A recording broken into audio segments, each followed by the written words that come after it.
ইয়া চাওক গাড়ীত কমপ্লিট আজি বিক্ৰী কৰি দিলোঁ আৰু দামটো হৈছে 4000 মানে 4000কৈ কমপ্লিট বিক্ৰী কৰিলোঁ। কি হৈছে? নমস্কাৰ, বিজনেছ লাইন এডমিশ্যনত মই নিৰঞ্জন বৰ্মন আপোনালোকক স্বাগতম জনাইছোঁ। বন্ধুসকল, বহুতে আগৰ ভিডিঅ'বিলাক চাই কমেণ্ট কৰে যে দাদা আপুনি ফেক ভিডিঅ' বনায়, মিছা ভিডিঅ' বনায়। মইতো কোনো ধৰণৰ বেপাৰী নহয়, মোৰ ঘৰৰ যিখিনি পোৱালি হয় সেইখিনি মই চেল কৰোঁ। যেতিয়া যিটো দামত চেল কৰোঁ সেইখিনি আপোনালোকক জনাওঁ। আগতে 1.5 বছৰমান আগতে এনেকুৱা পৰিস্থিতি আহিছিল, মাজতে 1500 টকা, 1600 টকা, 2000, 2200, 2500 এনেকুৱাত মানে পোৱালি চেল কৰা হৈছে। এইটো পোৱালিলৈ কথা। কিছুমান পোৱালি দুৰ্বল হ'লে 1500, 1600, 1200 চেল হৈছে আৰু কিছুমান পোৱালি আপোনাৰ 2000, 2500 চেল হৈছে। তো সেইবিলাক ভিডিঅ' চাই বৰ্তমান কমেণ্ট কৰি আছে, ফোন কৰি আছে, দাদা মোক পোৱালি লাগে। যেতিয়া কওঁ যে দাদা আপুনি চাইছে 1.5 বছৰ আগৰ ভিডিঅ', তো সেইবিলাক ভিডিঅ' চাই কমেণ্ট কৰিলেতো বৰ্তমান দিব নোৱাৰিম। আৰু বৰ্তমান যিহেতু দাম চলি আছে 4000, 5000 এনেকুৱা।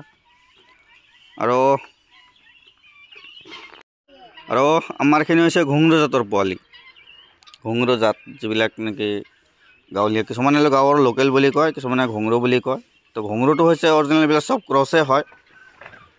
তো চাওক, আমাৰ চব বাহিৰত এৰি দিয়া থাকে, কিন্তু বৰ্তমানৰবিলাক চব ঘৰত বন্ধ কৰা ৰখা হৈছে। মানে কেইদিনমান পিছত যেতিয়া ফুল্লি দানাত আহি যায় তেতিয়া আমি ভিতৰত বন্ধ কৰি দিওঁ।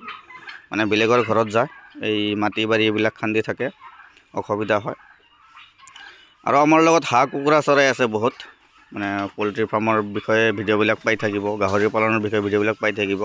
তো ভিডিঅ'ত লাইক এটা কৰি চেনেলটো ছাবস্ক্ৰাইব কৰি ৰাখিব, সকলো ধৰণৰ আপডেট পাই থাকিব। আৰু আমাৰ লগত আছে ডেইলি কণী পৰা কুকুৰা চৰাই, যিটো ৰ'ড আইলেণ্ড ৰেড বুলি কয়, RIR কুকুৰা চৰাই। এইটো কুকুৰা চৰাই 12 মাহে কণী পাৰে নন ষ্টপ। এইটো কুকুৰা চৰাই পোৱালি পাব, যদি লাগে যোগাযোগ কৰিব। তো বাজিগাৰ বাৰ্ড আছে, যিবিলাক নেকি সৰু সৰু ভাটৌ চৰাই নিচিনা দেখাত, বহুত মৰম লগা, ভাল লগা। কিন্তু এই চৰাইবিলাকে মাত নলয়, বহুতে মানে টিয়া চৰাইটো খোজে, ভাটৌ চৰাইটো খোজে। তো সেইবিলাকতো আমাৰ লগত নাই। বা ইণ্ডিয়ান বাৰ্ড যিবিলাক, সেইবিলাক চেল কৰাৰ কোনো পাৰ্মিশ্যন নাই, বা সেইবিলাক পোহাৰো পাৰ্মিশ্যন নাই। কোনোবাই 2-1 পিচ পুহিছে, মোৰ ঘৰত 1 পিচ আছে, কিন্তু এইবিলাক বিক্ৰী কৰিব নোৱাৰি। তো যিবিলাক বিদেশী চৰাই আছে, সেইবিলাক নানা ধৰণৰ ফেঞ্চি চৰাই আছে আমাৰ লগত। তো এইবিলাক দেখা পাইছে কিমান সুন্দৰ। এইবিলাক বৰ্তমান কেঁচা বুট আৰু তুলসীৰ পাত এইবিলাক দিয়া হৈছে। ঠাণ্ডাৰ দিনত তুলসীৰ পাত দিয়াটো বেছি ভাল। তুলসীৰ পাত দিলে ইয়াৰ বেমাৰ আজাৰ বহুত কম হয়। জানে তুলসীৰ পাত বহুত এণ্টিবায়'টিক থাকে। আৰু মোৰ ভিডিঅ'ত গৈ আপোনালোকে চাওক, যদি আৰু বেলেগ কিবা চৰাই লাগে পাই যাব। বহুত ধৰণৰ চৰাই চিৰিকটি আছে আমাৰ লগত। ধন্যবাদ।